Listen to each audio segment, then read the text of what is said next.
एक गांव में रामू नाम का एक गरीब आदमी रहता था, जो दूसरों के खेतों में काम करके अपना और अपनी पत्नी गुड़िया का पेट पालता।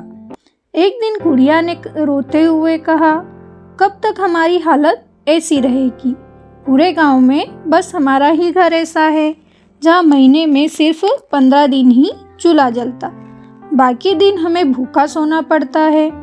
रामू ने उसे समझाया, चिंता मत करो गुड़िया, मैं दिन रात मेहनत करता हूँ, एक दिन हमारी किस्मत जरूर बदलेगी।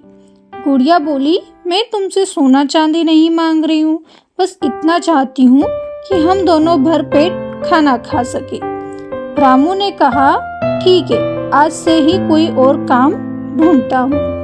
रामू ने कई दिनों तक गांव में काम खोजा, लेकिन कहीं कोई काम नहीं मिला।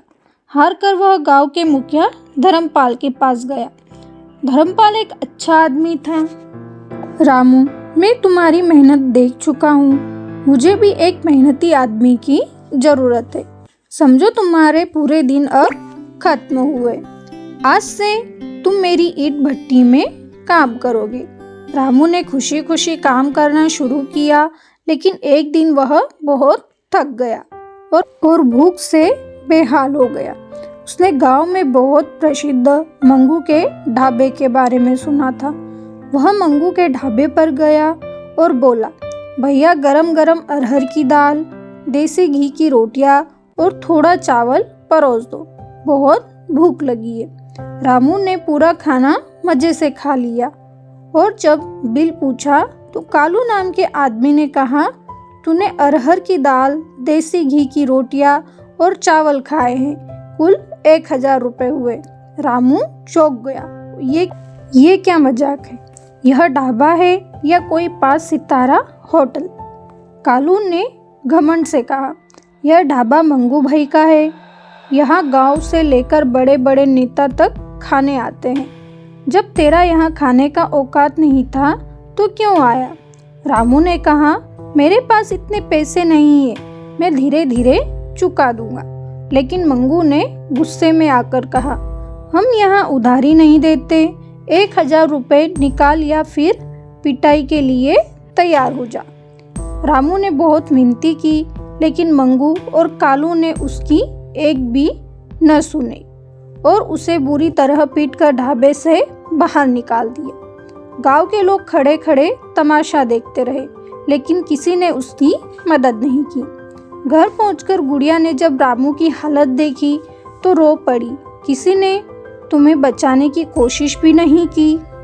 रामू ने गुस्से में कहा, मैं इसका बदला जरूर लूंगा। अगले दिन वह मुखिया धर्मपाल के पास शिकायत लेकर गया, लेकिन मुखिया ने भी मंगू का ही समर्थन किया।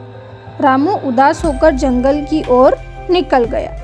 वहाँ एक रहस्यमय व्यक्ति से उसकी मुलाकात हुई। उस व्यक्ति ने रामू को एक जादुई थाली दी और कहा, इस थाली में जो भी खाना मांगोगे वह तुरंत आ जाएगा, लेकिन ध्यान रखना, किसी से इस थाली का राज मत बताना और कभी भी 10 रुपए से ज़्यादा किसी से मत लेना, वरना इसका जादू खत्म हो जाएगा। रामू यह थाली लेकर घर आया और गुड़िया को सब बताया। उन्होंने अपने घर को ढाबे में बदल दिया। रामू ने थाली के सामने खड़े होकर अलग अलग पकवान मांगे और देखते ही देखते पूरी थाली स्वादिष्ट खाने से भर गई। धीरे धीरे गांव में रामू के ढाबे की चर्चा फैल गई।